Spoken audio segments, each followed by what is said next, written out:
Shalom, selamat pagi dan salam sejahtera bagi saudara yang dikasihi Tuhan. Dimanapun kita berada, kiranya tetap penuh semangat dan pengharapan hanya kepada Tuhan. Sebelum kita memulai segala aktivitas, marilah kita merenungkan firman Tuhan. Kita berdoa. Segala puji dan syukur kami haturkan kehadirat-Mu ya Tuhan, untuk penyertaan-Mu di dalam kehidupan kami. Sepanjang malam Tuhan menjaga dan memelihara kami. Di pagi ini Tuhan masih memberikan kami nafas kehidupan, dan kami mau menjalani kehidupan yang daripada Tuhan ini hanya di dalam kasih-Mu saja. Kami mau belajar di dalam firman-Mu. Kiranya Tuhan beri hikmat bagi kami untuk menjadikan firman Tuhan menjadi pelita bagi jalan kami. Terima kasih Tuhan. Berfirmanlah Engkau, sebab kami telah siap mendengarkan. Kasih karunia dan damai sejahtera dari Allah Bapa Tuhan kita dan dari anaknya Tuhan Yesus Kristus dan Roh Kudus menyertai saudara sekalian. Amin. Firman Tuhan untuk kita pada hari ini, Kamis 21 Juli 2022, tertulis dalam kitab Imamat 19 ayat 15. Janganlah kamu berbuat curang dalam peradilan. Janganlah engkau membela orang kecil dengan tidak sewajarnya. Dan janganlah engkau terpengaruh oleh orang-orang besar. Tetapi engkau harus mengadili orang sesamamu dengan kebenaran.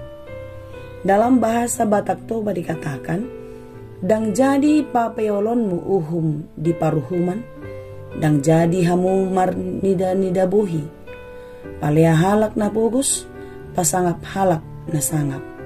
Ikon marhite sian hati goran uhumonmu donganmu. Demikianlah dikatakan. Di dalam kehidupan sehari-hari, kita sering melihat terjadi di dalam kehidupan kita, di sekitar kita, atau mungkin ada di tengah-tengah keluarga kita. Sikap hidup seseorang kepada orang lain dipengaruhi oleh status, baik itu status sosial maupun status ekonominya. Sadar atau tidak sadar, sering sekali seseorang menganggap dirinya lebih kuat, lebih hebat, lebih besar dari orang lain. Seseorang yang lebih kuat, yang lebih hebat, menjadi penindas terhadap orang lain yang lebih lemah. Teori yang dikatakan Thomas Hobbes, Homo homini lupus, manusia adalah serigala bagi manusia lainnya. Sering sekali hal ini terjadi dalam kehidupan kita, bahkan sampai pada saat ini. Demikianlah yang terjadi pada bangsa Israel ketika mereka dilepaskan dan dibawa keluar dari Mesir.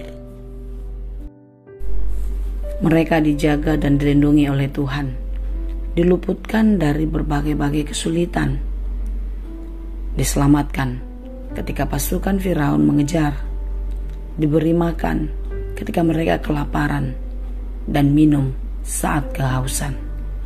Siang dan malam Allah menyertai di dalam tiang awan dan tiang api. Itulah tanda belas kasih Allah yang dinyatakan dan ditunjukkan di dalam kehidupan dalam perjalanan bangsa Israel menuju tanah Kanaan. Dalam berkat dan pengasihan Tuhan yang diterima oleh bangsa Israel di dalam kehidupannya, tentu ini haruslah membuat mereka semakin mencintai Tuhan. Dalam mencintai Tuhan, berarti mereka harus melakukan apa yang dikehendaki Tuhan. Hidup kudus, tak bercacat, hidup penuh kasih kepada banyak orang. Tidak merendahkan orang lain dan meninggikan diri sendiri. Tidak memeras hak orang miskin untuk memuaskan diri sendiri. Berbuat adil dan tidak curang. Selalu membela kehidupan orang-orang kecil, orang-orang yang tertindas, dan lain sebagainya. Saudara-saudara yang dikasihi Tuhan, renungan kita di dalam Imamat 19 ini adalah firman Tuhan kepada Musa, di mana Musa harus menyampaikan pesan Allah kepada jemaat atau orang-orang Israel, di mana mereka harus hidup kudus, hidup benar, seperti apa yang dikehendaki Tuhan. karena Allah mereka, yaitu Allah yang Maha Kuasa, Allah yang menciptakan langit dan bumi adalah kudus. Setiap orang harus menaruh rasa hormat terhadap orang lain. Dan juga mereka harus hidup di dalam kekudusan, memuji Tuhan, mengingat dan selalu percaya kepada Tuhan. Tidak berpaling kepada dewa-dewa, kepada berhala-berhala yang membuat mereka meletakkan harapan dan sandarannya kepadanya. Tetapi tetap percaya dan berserah kepada Tuhan dan memberikan persembahan yang terbaik sebagai persembahan keselamatan kepada Tuhan. Karena Tuhanlah yang menganugerahkan keselamatan bagi orang-orang yang dikasihinya. Di dalam kehidupan kita adalah orang-orang yang telah ditebus, yang telah dimenangkan di dalam kebangkitan Yesus Kristus. Yesus Kristus yang mati menjadi tebusan atas dosa-dosa kita. Kita yang sudah dimenangkan, kita yang sudah diselamatkan di dalam kematian dan kebangkitan Yesus Kristus, tentu seharusnya hidup di dalam Kristus. Orang-orang yang hidup di dalam Kristus adalah orang yang penuh kasih, orang yang mau berkorban untuk orang lain, menaruh kasih setiap saat, memberikan perhatian dan kepedulian bagi mereka yang tertindas, bagi mereka yang lemah. Sebagaimana nasihat Allah kepada bangsa Israel ketika mereka sudah diselamatkan oleh Tuhan, mereka sudah dimenangkan, dilepaskan dari perbudakan di Mesir, dan mereka beroleh tanah perjanjian, yaitu tanah yang diberkati oleh Tuhan. Susu dan madu dan segala kelimpahan diberikan Tuhan kepada mereka. Tentu mereka harus hidup di dalam kerendahan hati, penuh kasih kepada orang lain, tidak menindas, tidak menyiksa, tidak merenggut hak orang-orang miskin. Tentu ini jugalah menjadi bagian kita.